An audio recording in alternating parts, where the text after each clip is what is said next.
So what it is, YouTube? It's your boy Don't Play Trent, checking in live from the lab with our very first video of the year, January 1st, 2025. Yes, I'm one of the ones that's making my YouTube channel my New Year's resolution.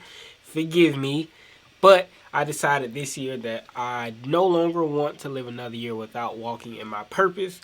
So that means for you that I'm going to drop as much knowledge, everything that I know on this account or on this channel, right? So for those that do not know who I am, let me go ahead and introduce myself. I'm Don't Play Trent. I have basically been studying and trading the financial markets for the last 8 years. And I think it's time for me to share everything that I learned, everything that I know with you guys, so you guys can have some better understanding on how to trade the foreign exchange market. I feel like the trading industry is missing a nigga like me that's going to keep it 100, that's going to keep it real, that's going to show you guys everything, not just the glamorous stuff that comes with trading the foreign exchange market, right? Somebody's losing, right? Somebody is not making as much money as they quote unquote say they are. So this channel is basically just going to be exposed the trading industry of how hard it is to become a profitable trader. So I want to share my journey with you guys and show you guys the ups and the downs, everything that comes with being a foreign exchange trader or even a stock trader, whatever you want to do, right? Whatever you're into. But trading in general, I want to be able to show you guys, the real, the authentic of trading. So this whole entire year, I want to gather as much data as I can so I can go ahead and look back a year from now to see where I started and to see where I'm trying to go, right? So enough talking, enough introducing myself. This particular video, I'm going to be starting with support and resistance. So over the next couple weeks, I'm going to be dropping gems, knowledge, and jewels, all leading up into the little account strategy itself. But before I can even show you guys my little account strategy, I got to make sure you guys know the very basics when it comes to trading. So we're gonna start from day one. We're gonna start from the bottom and work our way all the way up to the top. So this particular video is going to be on support and resistance, how I find support and resistance across all of my time frames, and how you can use support and resistance if you don't know already when you're trading. So like I said, without further ado, we're going to go ahead and jump on the charts. I'm going to show you guys exactly how I find support or resistance across all of my charts.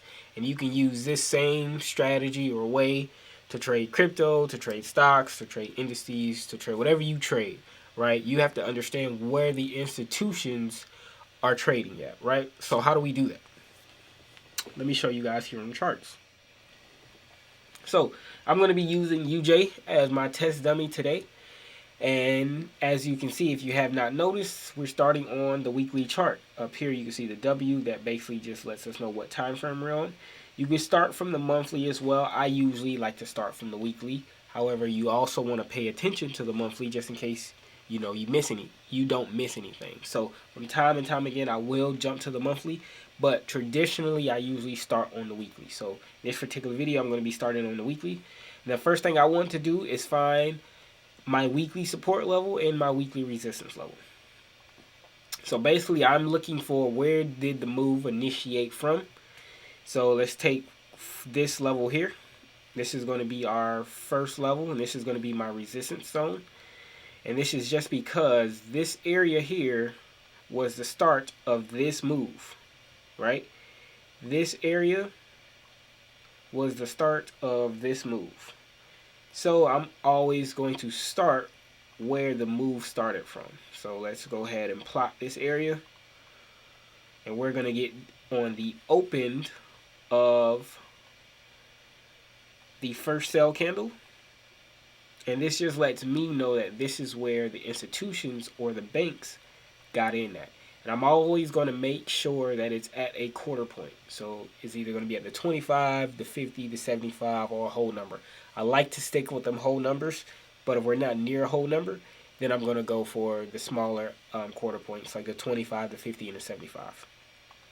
And then I'm also going to label this as a weekly resistance. And as you can see, I have it labeled weekly resistance at the top, and I have it color coordinated red to let me know that this is a seller's area or seller's zone, right? Because when I'm on the lower time frames, the 1 minute, 5 minute, 10 minute, whatever I am, whatever time frame I'm on when I'm looking for my entry, I need to know where we are in the higher time frames as well. So I always color coordinate mine and label mine. So I have one weekly resistance level. Another thing, I'm also going to start where most recent price most recently react to. And I'm going to show you guys right here as I'm finding my weekly support, which is going to be right here in this area. Well, let me move it up right here. And let's make sure we're at the open of the move, or the open candle of where the move started, which will be this candle here. Candle right here in the middle. And then let's find the nearest quarter point. And let's make sure we're at the open of that candle.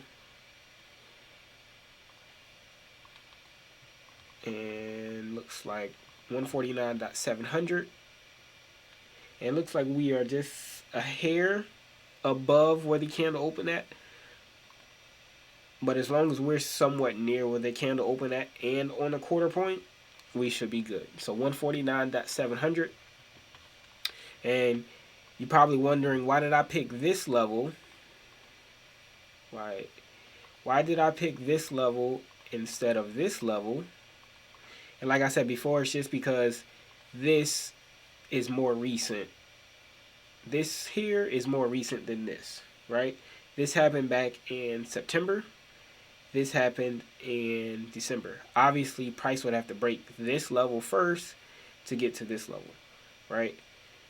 And I'm actually made this a daily support. This is actually supposed to be a weekly support because I found this on my weekly time frame. So once I'm done with my weekly time frame, I should have one weekly support, one weekly resistance. I should have only two lines on my chart once I'm done looking for my support or my resistance level. I should have one of each.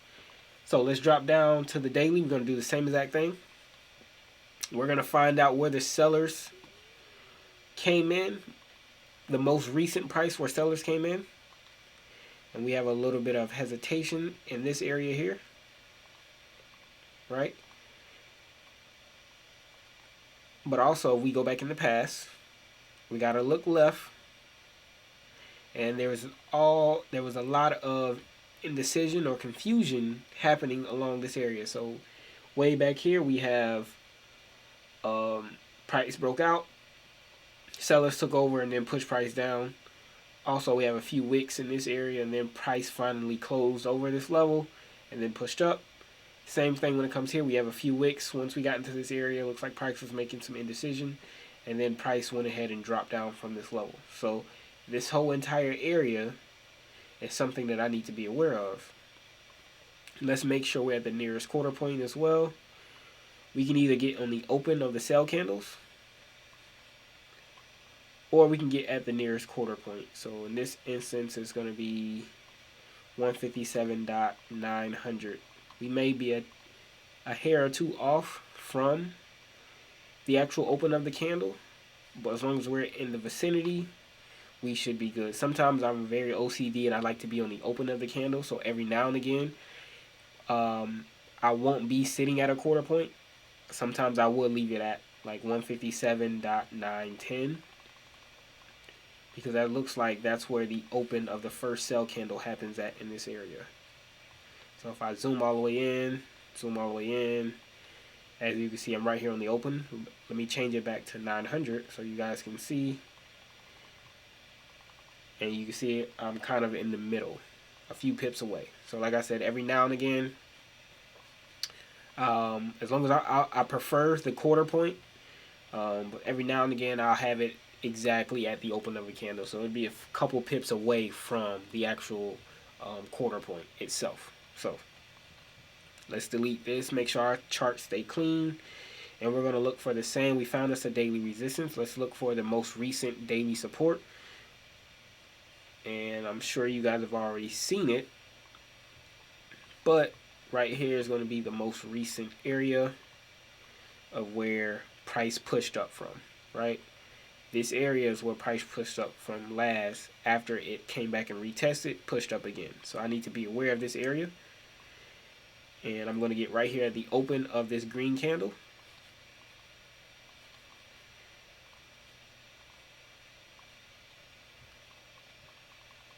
It looks like 153.450, and I'm going to label this a daily support.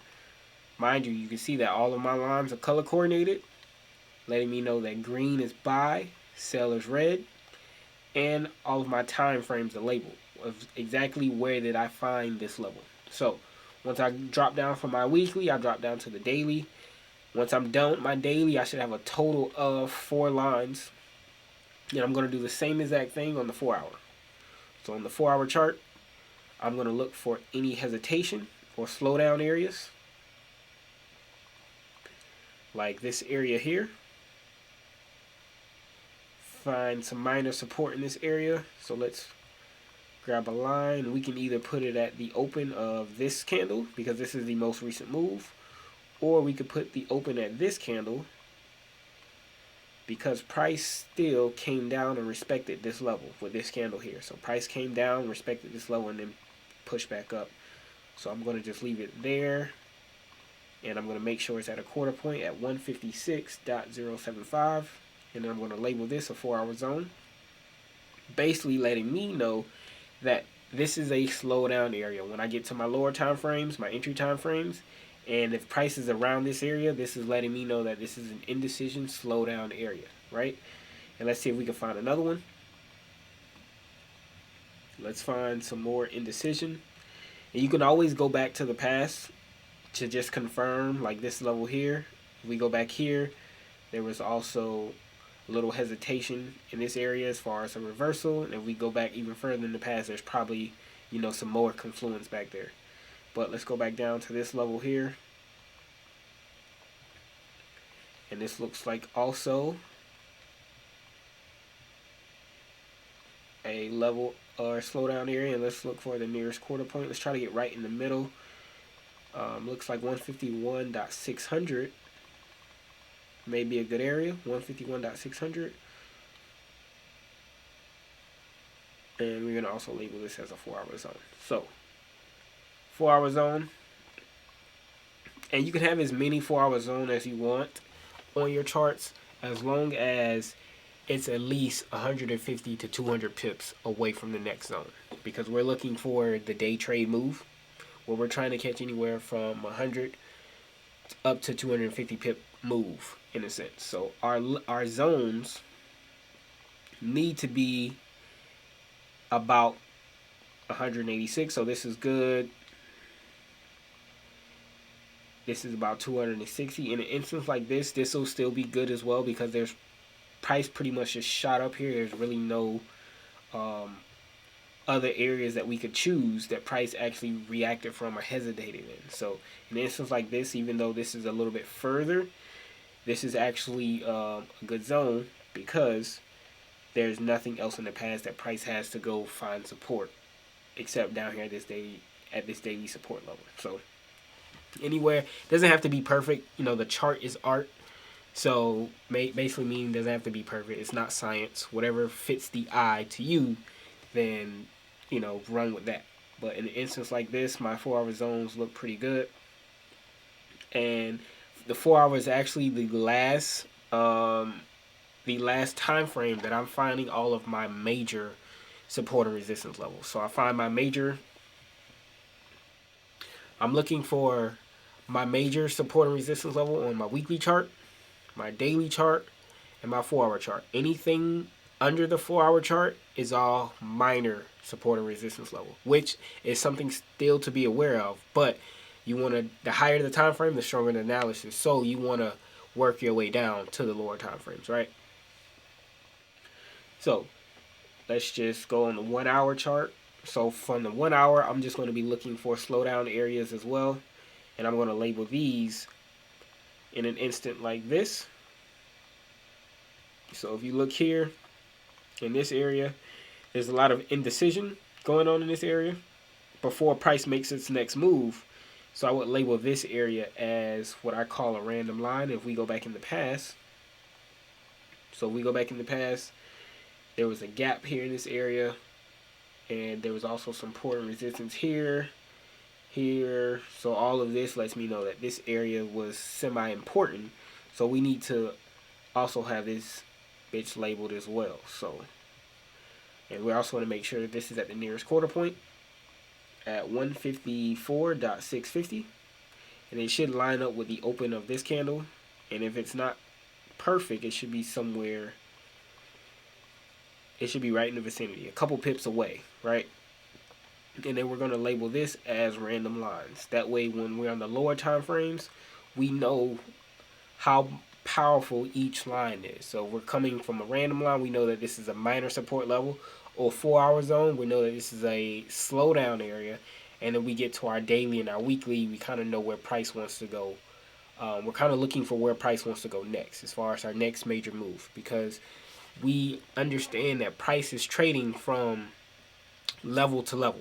It's trading from higher time frame to higher time frame, meaning we're going from a weekly support maybe up to a weekly resistance, or a weekly resistance down to a weekly support, right? Everything else in between is just noise as far as us getting in and out of the market. But long term, the overall move, we're going from higher time frame to higher time frame. So this is pretty much how I find my support and resistance on every chart that I trade. If I go to my other charts, you will see the same thing. This is me trading GJ. We're gonna get into some more. We're gonna get into other stuff that goes along with our support and resistance that we need in order to actually find a strategy, or in order to actually find a trade. You know, it doesn't stop here. This is just literally step one. Before we get to step 2 and 3, we gotta understand how to properly find support and resistance. So this is pretty much in a nutshell how I find my support and resistance. We're gonna do a real recap. We start from the weekly time frame. Like I said, you can start from the monthly. If you choose to start from the monthly chart, you can. I usually start from the weekly, to each his own. You know, if you want to start from the monthly, you start from the monthly. However, I do still go to the monthly just to check out what's going on in the monthly. And I'm going to show you why you always got to check the monthly chart, because this right here, I'm going to show you right here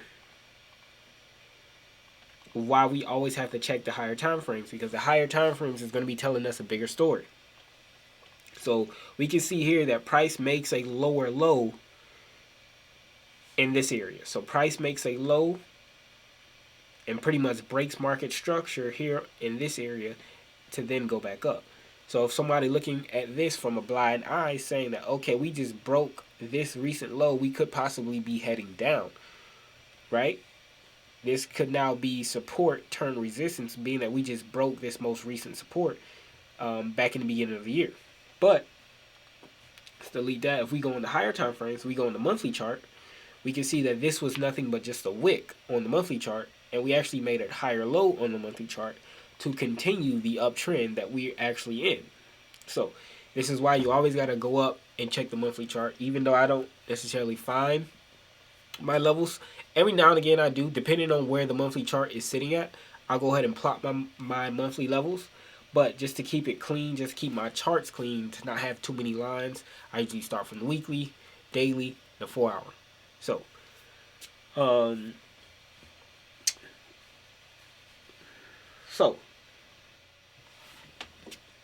that is pretty much how I find my support and resistance across all of my charts. You can use this trading stocks, Forex, indices, crypto, whatever you trade. You must understand where the institutions get in at. You know, in order to move these trillion-dollar markets, it takes a lot of money. So we have to find out where they got in at, and the only way to do that is to just analyze the candles. The candles are telling us a story. So I usually like to start from my weekly, work my way down. The higher time frames, the stronger the analysis. And once you can understand where the banks and institutions are trading, it'll help you as far as your risk reward. It'll help you get a better entry or a better idea of where price can go next. So this is Don't Play Trent. It's my first video of the year. Yes, I'm one of them ones. I'm coming back and making YouTube my New Year's resolution. So I'm going to walk in my purpose for 2025. I guarantee you that. So that's going to mean a lot of videos to come for y'all. So if you guys got any questions, comments, or concerns, or need any type of help, please leave it in the comment section below.